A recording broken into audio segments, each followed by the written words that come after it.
The Hindu Editorial Power Roller Coaster. The Maoists UML are back to sharing power despite not winning the mandate. There seems to be no limit to the opportunities in Nepal's top polity. Newly minted Prime Minister Pushp Kumar Dahal's Communist Party of Nepal, Maoist Center, was part of a six-party alliance led by the Nepali Congress that collectively finished just above the absolute majority mark in the parliamentary elections held in November. The CPN-MC won just 11.13% of the votes, getting 32 seats in the 275-member House of Representatives. The party's poor performance was hardly any disincentive for Mr. Dahal to claim the post of Prime Minister from his party's senior partner, the NC. After being denied this legitimately, in his blatant hunger for power, he immediately took the expedient route of aligning with the leading opposition party, the Communist Party of Nepal Unified Marxist-Leninist, led by Khadga Prasad Oli, securing the Prime Minister's post for a period of half of the term of the new government.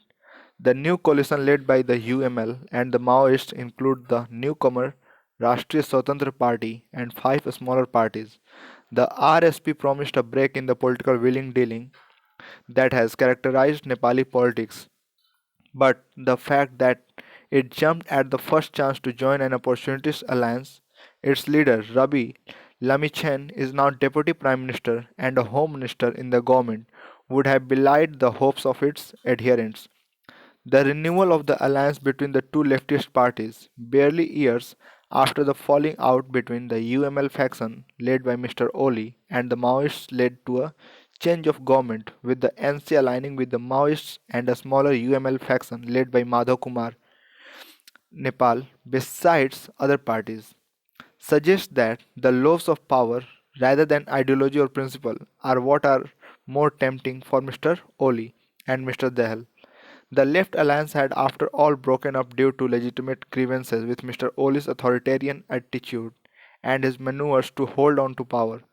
For Mr. Dahal to repeat his habit of performing political volte-faces and to join hands with Mr. Oli, despite a clear mandate for the pre-election coalition that he was a part of, suggests yet another period of opportunistic political wrangling that would hamper governance in Nepal. Mr. Oli has managed to make the best out of an unfavorable situation for his party by securing nominations to the post of president and a speaker from his party. Reportedly, as part of the arrangement with Mr. Dahal, besides gaining plum ministerial posts to help with the usual politics of patronage, but by subverting mandates for short term gains, the Maoists and the UML are only perpetuating instability and lowering the trust of the people in the democratic system in a country that endured two upheavals to become a constitutional republic. The second editorial for a post in the final. Despite the win against Bangladesh, India's list of worries in tests is long. The 2-0 away series win against a spirited Bangladesh side has come at a critical time for India, even as it helps the team stay on course for a spot in the ICC World Test Championship final next summer. The victory aids in clearing a few clouds that had set over the team after the defeat suffered at the hands of England in the Men's T20 World Cup last month and the ODI series lost to Bangladesh earlier this December.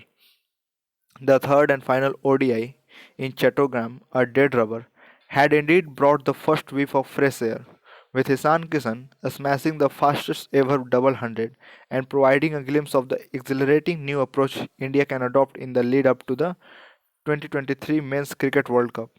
The Test series triumph completes that cycle of positivity. There were many individual performances that will ease nerves and warm hearts.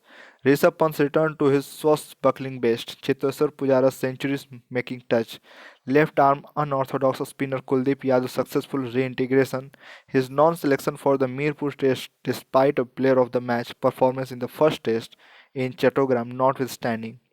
Shubman Gill's maiden hundred and R. Ashwin's all-round brilliance will boost India ahead of the home series against Australia in February-March.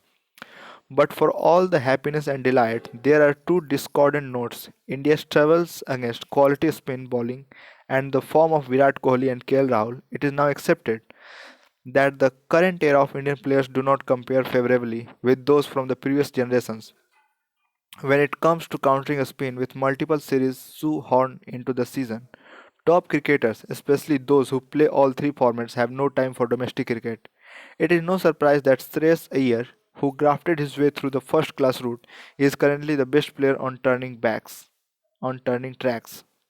A fact reiterated in the Test series.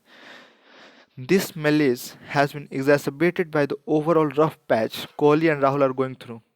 Though Kohli seems to have turned over a new leaf in limited overs cricket, that confidence has not seeped into this test batting.